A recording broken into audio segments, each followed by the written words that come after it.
If you tune in to certain political broadcasts right now, you're going to hear some truly bizarre things.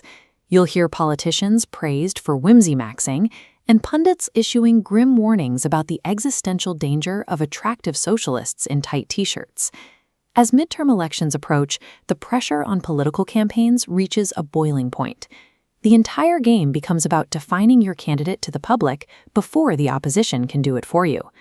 An obvious problem arises when objective reality, historical track records, and polling data simply don't favor a campaign.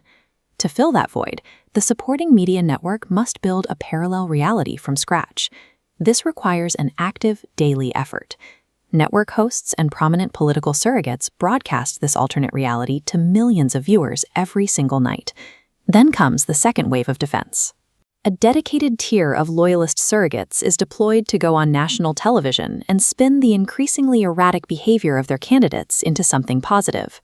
Far from being a series of random outbursts, these segments comprise a three-part rhetorical playbook designed to completely reprogram the audience's perception of reality.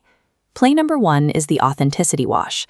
When a propaganda machine needs to protect candidates with elite or unpopular traits, they force those politicians through a filter of manufactured everyman scenarios. Take Vance. To rebrand his background as something casual and relatable, the network heavily promotes staged moments of him standing behind a bar, serving chili dogs to constituents to establish him as a good hang. The defense of Donald Trump gets even stranger.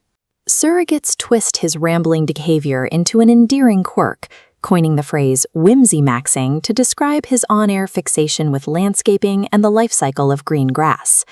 To complete the wash, the network brands opponents as entirely inauthentic, insisting they lack a normal human bone and couldn't possibly interact naturally with everyday people. This artificial humanization acts as a preemptive shield. It ensures the audience dismisses any valid criticisms of a candidate's actual wealth, elite connections, or out-of-touch policies as mere political attacks. Play number 2, the aesthetic threat, addresses the undeniable reach that younger, progressive politicians have on social media platforms. They do this by obsessing over their opponent's physical appearance. Pundits openly concede their attractiveness, meticulously noting their bright smiles, trendy clothing, and signature red lipstick. The network weaponizes this physical appeal, characterizing it as a seductive mask used to trick young voters into accepting dangerous ideologies. To validate this fear, they make massive historical leaps, connecting modern healthcare proposals directly back to a supposed communist plot at Columbia University in the 1960s.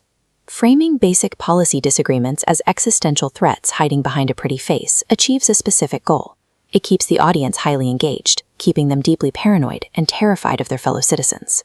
When forced to deal with macro-level failures in foreign policy and economics, the machine deploys play number 3, alternate reality engineering. They simply rewrite the facts of the event. Look at how they handle tension with Iran. The network spins complex geopolitical conflict as a display of total paternalistic dominance, with guests literally stating the president is looking at Iran and saying, "Hormuz, your daddy."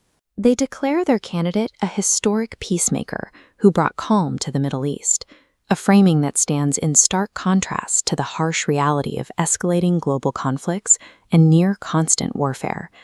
The same engineering applies to the economy. When the United States instigates a trade war, the network paints the U.S. as the innocent victim of foreign aggression, specifically complaining about Canada retaliating against American tariffs. When a network untethers its foreign policy and economic reporting from objective reality, it grants itself the power to declare total victory in any situation, regardless of the actual consequences to the nation. These 3 plays, the authenticity wash, the aesthetic threat, and alternate reality engineering, interlock to create an airtight, inescapable ecosystem of information. Inside this closed loop, the rhetoric escalates. Hosts start warning of a rolling Marxist revolution and an imminent endgame to collapse the country from within. The ultimate consequence is a highly agitated viewing public. You are left with a demographic so disoriented by fear that they openly wonder where they need to move to escape a fabricated threat. You cannot